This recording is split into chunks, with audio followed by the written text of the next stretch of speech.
print national publications as well, as a feature writer. What other writers?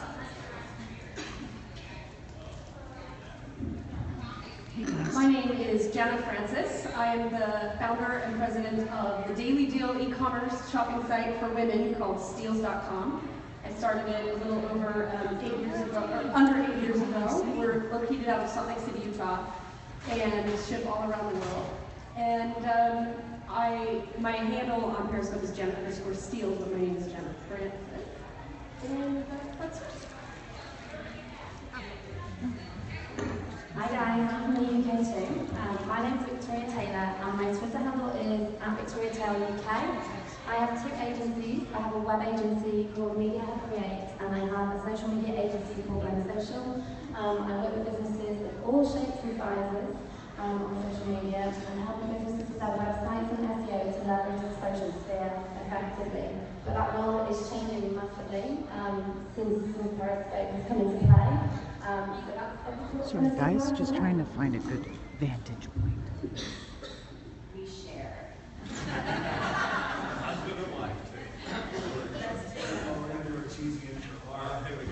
We are Doug And Allie. and together we're Frameable Faces.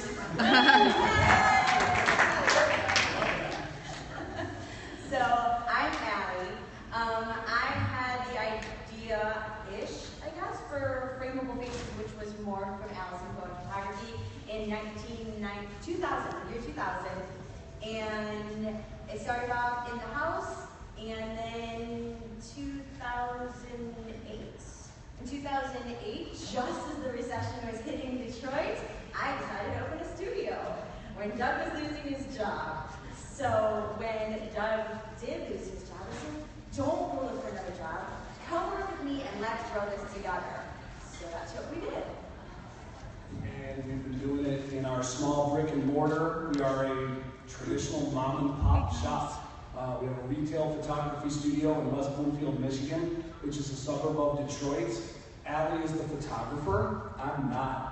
I handle all the social media, the content creation and curation, and I do it from our brick and mortar in our business all day, every day, and I've been doing it for the past 6 to 7 years since Allie rescued me from corporate America and brought me in to a small business brick and mortar environment, and Periscope has really allowed us to kind of tell our story and bring all the other things that we were already doing on social media to bear in a live environment that's really helped kind of grow our community at warp speed. So that's what we do. Give them a round of applause. Chocolate Johnny. So everyone, my name is Chocolate Johnny. I'm a 3rd generation chocolatier. My family started Perfection Chocolates and Sweets, yes, in Sydney, Australia. That's the accent. And I love live streaming. For me, it's changed my life, given me opportunities to meet these people who actually have become my friends, and a lot of you out there. So we're going to talk about live streaming, how it's affected our business, and then we've got these amazing 2 women who are going to tell us how they can help us with your business. So if you guys have got a business out there thinking about doing it, I always say just push the start broadcast button. You'll find something to think about. And there's heaps of people out there, heaps of people who want to help you. So what I want to do is I want to ask Victoria what you would do and how you would sort of help someone like those people out there who are thinking about it. Okay guys, so for me, strategy I think actually begins way before strategy. You know, for everybody in this room here, most of us are early adopters and most people are using Periscope very, very comfortably. But I think it's important to recognise that there are many share, that would be awesome. that speak to me frequently that are actually Right not on confident iPhone to and up press on the Android. broadcast button. And that is where strategy begins from my point of view, before it's even sticking on the camera and pressing start broadcast. For some people, we really need to sit back and think, right, what is going to make us broadcast as businesses? But for those people that are sitting in the comments, we need to look at what it is that's putting a barrier up for us. And for me, the people that I'm speaking to that are worrying in that respect, I'm asking them to try different things. So whether that's filming videos on their phones so they can get used to watching themselves, before they actually go and hit start broadcast. I think that's really important so people really understand how they look on camera and how they feel on camera. Doing private broadcasts as well with one person before they even go and do it to the masses. And also as well, using the comments, because I think the comments are a very underutilised section of Periscope. You know, you can meet so many connections in that, and you can get so much advice in that. So I think it's really, really important that, you know, people are utilising the comment area as well. So for me, I think, you know, we need to look at those issues, and, you know, maybe there might be people that have confidence issues that maybe want to speak to confidence coaches even before they go and do that. But I think it's important that small businesses really get on board with this now, because there is a massive opportunity out there. But the questions that I'm facing are, well, how do we do this when we don't feel comfortable? So for anybody that's watching now on live stream that perhaps isn't comfortable, I think for you, strategy starts with identifying where those issues are and then taking it from there. So that's where I begin with strategy. And then going from there, I mean, there is so much you can do with this, and I think it's important that businesses don't just rely on Periscope on its own. So they can see Periscope as part of an overall strategy. Because there are people that are making like hay in Periscope by just utilising Periscope, but actually the reality is that that's not going to be the way for everybody that's using it. So I think it's important to look at social media as a whole and to look at how we can utilise Periscope as part of an overall strategy and think about what time do we proportion to this and how can we integrate it with other social media platforms. So isn't that by looking at business pages where we on Facebook where we might already have a community and direct these people to our Periscopes to make sure that they are, you know, they're integrating that strategy as a whole, because I really think that, you know, a lot of people say, well, I'm going to take it into Periscope, and I think it's very, very important to remember that we have to look at social media as a whole and how we fit it into a sales process and how we fit it into a sales cycle. So yeah, that's where I begin. Thanks, Victoria. I want to go to Jenna Francis. Jenna owns a big e-commerce website. She has bricks and mortar, but more e-commerce. I come from bricks and mortar, Doug and Ali come from bricks and mortar. So what I want Jenna to explain to us, how a big business like yours, and how you're thinking of utilising it and seeing what other people out there can do and how you've done it to grow your business. So for me, being in e-commerce, a lot of people go into e-commerce so that they can sort of hide behind the computer screen, if you will. It's really hard to create, it's a very different experience, obviously, shopping online than it is going into brick and mortar, because you can see them, you can understand whether you trust the person, and with e-commerce, it's really difficult to, you know, add that heartbeat. And that was one of the goals when we started Steals.com, was to truly connect with our customers. So live streaming has been such a natural way to do that. We've been live streaming since about 2009. And it's been absolutely phenomenal to help me as the founder of the company really connect with my audience, inviting them in to have, you know, talks. And it's very, you know, I can use it for a lot of different purposes as far as, you know, selling the steal of the day, if you will. But what I usually just focus on is what the customers want to talk about. A lot of it's just niche conversation around, you know, the different websites that I have. We've got a craft one that's more for scrapbooking. We do a lot. We've done a lot over the years of, you know, talks about that and bringing those communities together to inspire each other with their scrapbooking ideas and that sort of thing. And then fashion, and then we've got the baby websites as well, and have had so many amazing conversations in the past with customers on live stream. And one of the things that I really also like to use it for is really behind the scenes, because to a lot of people, e-commerce is so, you really can't picture it. But as an example, on Cyber Monday and Black Friday, I was saying, hey, let's have a tour, let's go back to the warehouse, and I'll show you guys what it looks like, what a warehouse on Black Friday looks like, right? And let's go with sense and joy. The mission statement of my company is we send joy. And so we went back to the shipping station, and I signed a bunch of orders, and I let them direct me. It's like, okay, now say this, or, you know, that kind of thing, and put a bunch of free stuff in people's orders, and it just really adds that heartbeat, and it really puts your brand to life. So for me, it's less important. It's just about being genuine and authentic, and it's just an unbelievable way to connect with customers.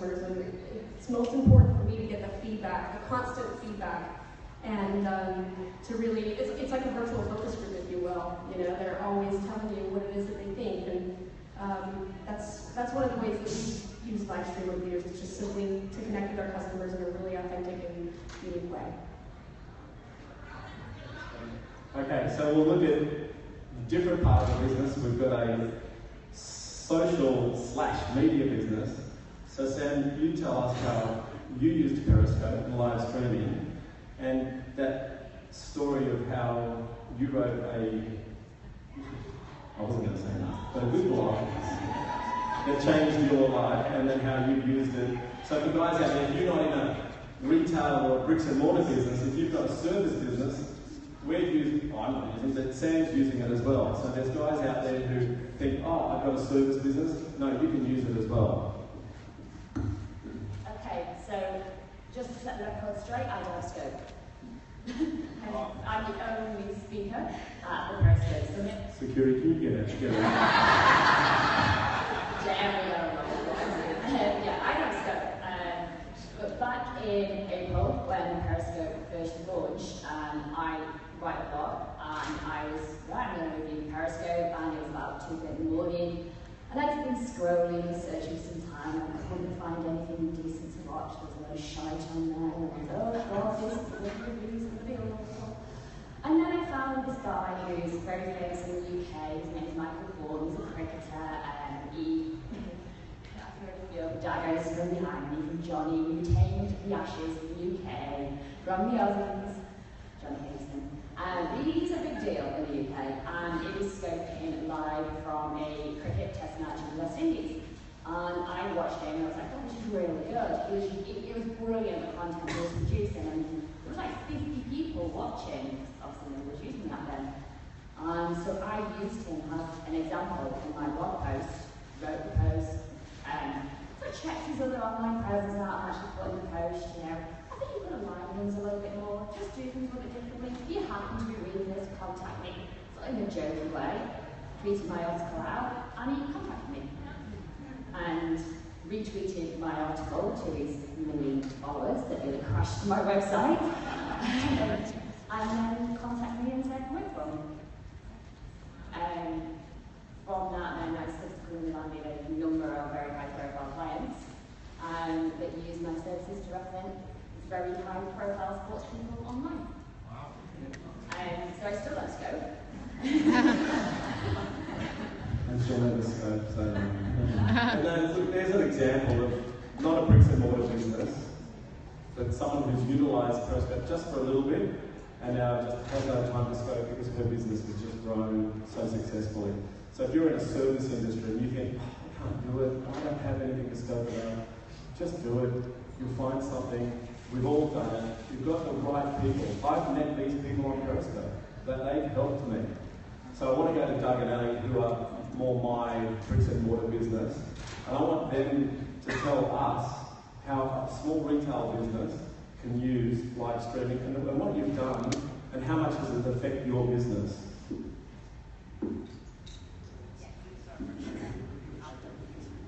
I can take that.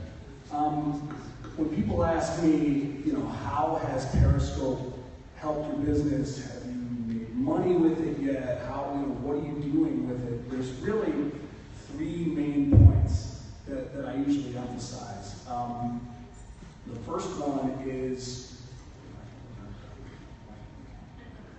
I'm under pressure. You can do it. I can do it. You can do it. Well, yeah, so we've used it to bring people into our business and to give people behind the scenes type of things. So there's three things. The first one is, you know, people expect me to tell them, well, how many clients have I gotten from Periscope? Like, do I go on and do I do a broadcast and then get business out of it? And there has not been a lot of that. It's not like I do a broadcast and then when I'm done with the broadcast, 3 people call up and say, hey, I'd like to book a photo session. You know, that's not happening yet. If you noticed, if you listened to Joel Kahn's keynote speech, which I thought was a really prescient point, was that so far we've been in the innovator stage. We're not even at the early adopter stage. So most of the people, the average people walking down the street, when you ask them about Periscope, at least 5-6 months ago, they wouldn't even know what you're talking about. Now you ask them, they probably heard of it, and maybe 6, 7, 8 months from now, they'll have started using it. So there hasn't been a lot of direct business that I can point to in an ROI that I've gotten from my broadcasts. I've gotten a little. We actually did a family portrait session for Kathy Apple, who did the PR for the first Periscope Summit. She has in-laws up in Michigan where we are. When they came to visit, we did a family portrait session for them. That was a direct result from Periscope. But that was kind of a unique situation. That's not happening all the time. But the second point that I can say unequivocally has helped our business is we've used scoping to bring our clients into how we conduct business and enhance the experience that our clients have with our brand through Periscope. And I can't point to how much that's increased our bottom line, but I know it's working. And it's kind of a similar challenge that we've always had with social media in general, right? Not all social media gives you a direct, obvious ROI, which is why big corporations have always been kind of slow to adopt it. C-level types want to know what that bottom line is, and sometimes it's elusive to bottom line in social media, right? But when I have a high school senior that comes in for, a girl who comes in for her senior pictures, and we're out on location, and Allie is taking the pictures, she's the photographer, and I'm there launching a live broadcast of a girl having her spotlight modeling type moment for her photo session. And her parents might even be there. Sometimes I'll even hand the phone to a mom and let her take over as a guest host during the photo shoot. And then I take that broadcast, I embed it into a blog post about the session, along with a few finished images from the session, and it brings a whole multimedia experience to how we present our work that includes a Periscope broadcast. And then their relatives from around the country or around the world can read the blog post, see examples of our work, and see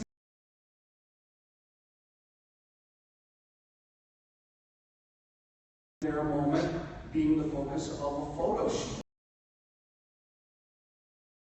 I don't know, when I do one of those and people tell me how much they loved it, I haven't been able to track how many new clients I got from that Periscope broadcast. Yet I know it's made it just that much more of a unique experience. So I tell people, whatever service or whatever product you're doing, find a way, not just to sit there on Periscope and say, here's what we do. Because some people get caught up in that as a business owner. Well, how would I make it interesting? How can I broadcast what I do as my business? Bring your clients into it, and use it to enhance the experience your clients have with your brand, and that will lead to a community around your brand, which leads me to the third point. I'll be quick, I don't want to dominate here, but the third piece is just in talking about the fact that we've been in the innovator stage and we're about to go early adopter. It's a long game. It's a long game. You need to try to facilitate that long game, not just in the relationships you build around the world, because that's kind of how it's been so far. You're connecting with people in England, in California, in Florida. Those people might not be in your backyard if you're a brick and mortar, but you can take people who are in your backyard and be an evangelist for this platform. Bring them into your studio or sit them down in a coffee shop and walk them right onto the platform and show them why it's incredible and create some buzz within your local radius so that people experience what we've all grown to love about this app, so that people start buzzing about it in your neighborhood, and you will grow your community, not just on the app, but in your local footprint. That's why I hired him.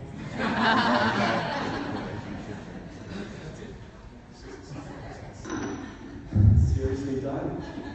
Didn't we sound like give her a go? Alright. You want to say something? Doug Cohen rocks. I'll go back to you. Alright, let me tell you a bit about what I do and how I've found success with live streaming. And I'm like Doug. And I'm sorry if I don't really swear on Periscope, so I'm not going to give you the bullshit. I'm not making millions of dollars. I've not got, people streaming into my business. I've got 25 people from Periscope who come from Periscope to buy off my store. And what Periscope has done for me, it's totally given me a brand new website. Whole new website. One of my best Periscopes is when I put my camera to watch my chocolate machine pouring chocolate. 2 hours. And I put music to it. And I can tell you something, I've watched the replay and I've seen these guys talk to each other.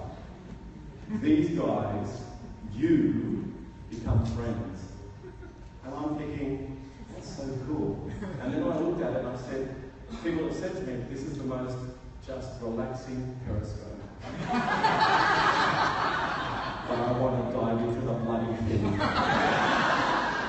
So the idea is that you want to do a lot of behind the scenes stuff like a Doug and Ali, like Janice Steele's. She does that. I remember going to her warehouse and thinking, okay, this more. And she's like walking and walking. I'm thinking, holy cow, it's like a football field. And the other thing that's happened to me with Periscope or live streaming is Chocolate Johnny the brand, which I went, oh, I've got a brand now. People are saying, I want a hat, I want a shirt, I want to know you, I want to do this. I mean, to me, I still can't handle it, I can't accept it, but you've got to realise if you're in small business, or if you're in big business, I mean, we're talking big, you need to live stream.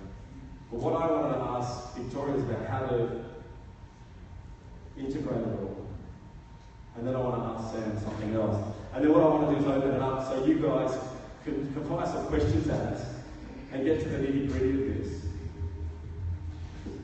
Okay, so I think it's important for small businesses to look at social media as a whole and look at where Periscope fits into the sales cycle. So what I mean by that is, let's take, for example, say a car garage, yeah? They've got a vehicle launch, so they're going to launch a vehicle, and then they post to Facebook about the vehicle launch. So we've got this new car coming, you create excitement on Facebook, you do all your standard posting that you do on Facebook with your existing community. And then you build excitement around Periscope that you're going to do on Facebook, and direct your community over to Periscope to say, look, we're going to show you around this new vehicle, yeah? And the beauty, because we've now got Periscope live within the Twitter feed, then within that Periscope you put a URL, book your test drive with this new vehicle, directing people back to your website, linking back that cycle, so it's taking them from Facebook to Periscope, back to your website. So you're thinking about the sales process as a whole. And I think very often you see people scoping that don't link that back, and I think it's really, really important to join that process and that cycle to think, well, what's my end goal, and then work back from that, and think about your sales process and what you need to do to achieve that to get people back to your website. So I would definitely say that by linking the sales process. And also on the note as well, very quickly, of Twitter, I love you, Johnny. On the note of Twitter, because we have got Twitter that's completely live on Periscope, there's a huge opportunity with Twitter chats. Particularly in the UK, we have location-based Twitter chats. Where I live, we have something called East Midlands Hour, which I know is every Wednesday from 8 till 9 o'clock. It's a place where businesses go to network between those times. And the fact that we now have Periscope that appears live within those Twitter feeds, at that time you can tell other potential people within our geographical location, our clients that are on our doorsteps, people that we are looking to prospect for business, we can do that within these Twitter chats. Between those hours, put the hashtag within your Periscope and let people see you live. We're broadcasting on Periscope, we want people to see our faces. So start looking at your Twitter chats and start looking how you can utilise Twitter chats with Periscope to really leverage and get your face out there so people can see what you can do for them. I also wanted to add that if you're having trouble deciding, what is it that I'm actually going to scope about for my small business, I wanted to throw it out there that I participate in a lot more scopes as a commenter than I do actually scope. And I am personally smarter because of a lot of people in this room. And it really, I'm a better business owner because of the value that a lot of people in here have provided on Periscope. Kim Gar's my word. I mean, I've learned so much from her on Periscope, on just social media strategies, I mean, you name it. I'm so much smarter because of commenting in scopes, and it really, and just participating and listening and absorbing the value that's consistently put out there day in and day out. And it's made me a better business owner because of that as well. So. Before I go to Sam, sorry Victoria, before I go to Sam, I don't know if you saw me yesterday, but I'm having an affair with a lady called Mrs. Periscope. And I'm so glad to see this lovely couple because I don't know how they do it, but they are so lucky they do it together. Because I don't know, there's a few others out there who are like, oh my God, can you get off that lady? What are you doing? More Periscope, more this, more that. Can you get off that? All right, honey, sorry, all right. You're bringing her to bed. So what? Don't put me on it.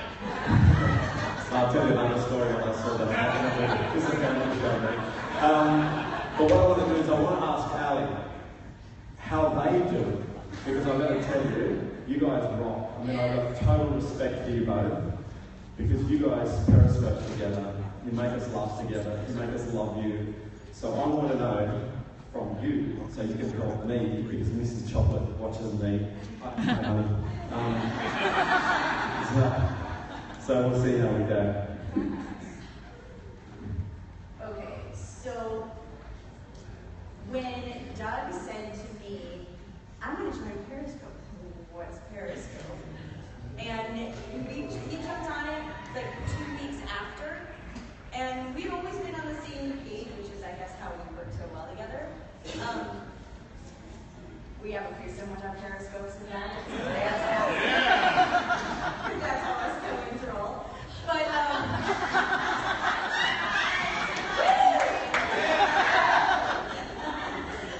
but when it comes to working together as the team, Team Frameable Faces, people come in all the time, how do you work with your husband? How do you do this? And for the longest time, we had one car until our daughter turned 16, and then we got a second car. We're together all the time. And how do you do that? Who better to have a vested interest in your business than your spouse? I mean, there's just no better person to do that with. And we balance each other out. So if I'm having a bad day, I can turn to my best friend and say, listen, I'm having issues, help me out, bam, I'm back on top, and vice versa. So it's just, he's my best friend, we laugh all the time. We happen to have a really fun business, so that helps, but it's the perfect vested interest partnership. So,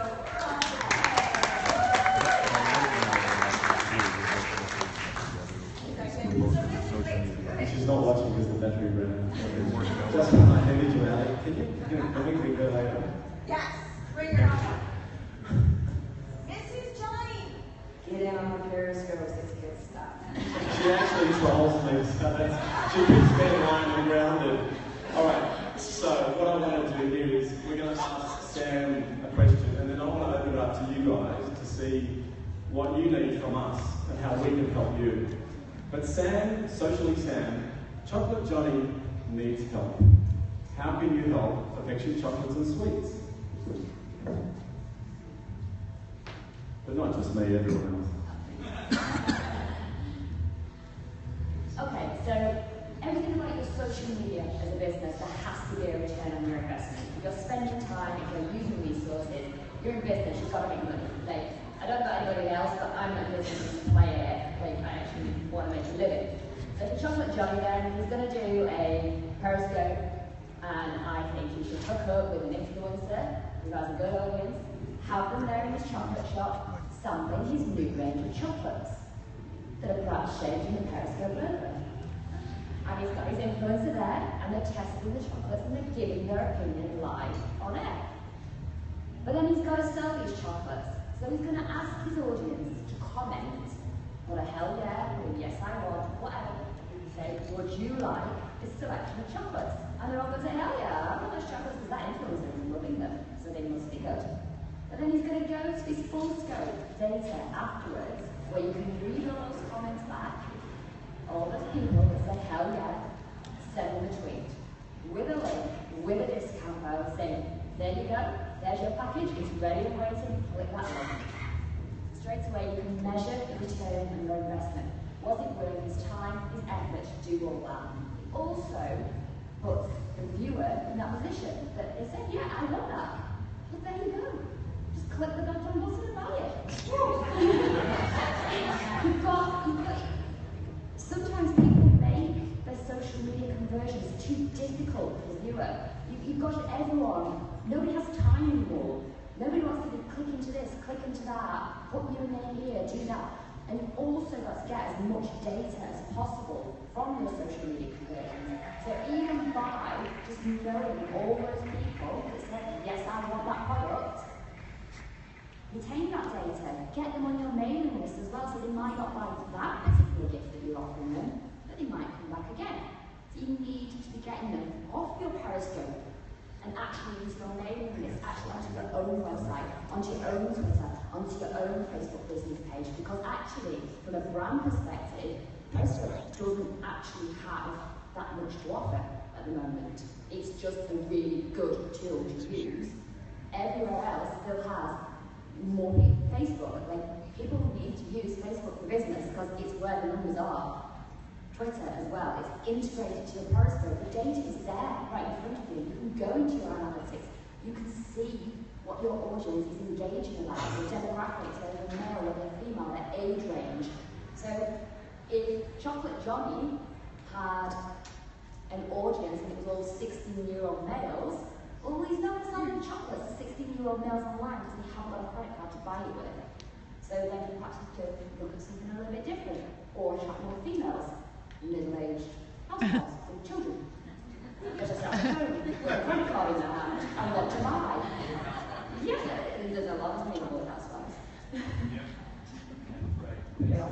Okay, yeah, we're going to do that. All right, so I just want to thank you guys, and I want to thank this amazing panel, who are my friends. But what I'm going to do is, I want you guys to ask us some questions, because you've got some amazing people here who are dying to help you. Don't be shy on me, please. Hey, can I start with Chris Scrub, rub-a-dub-dub? Stand up and say it loud, mate, or you can come out here in the mic. Oh, sure. Because audio can't hear it. So, Chocolate Johnny, how many of you guys in the audience are chocolatiers? Okay, one. So, my question for the panel is, people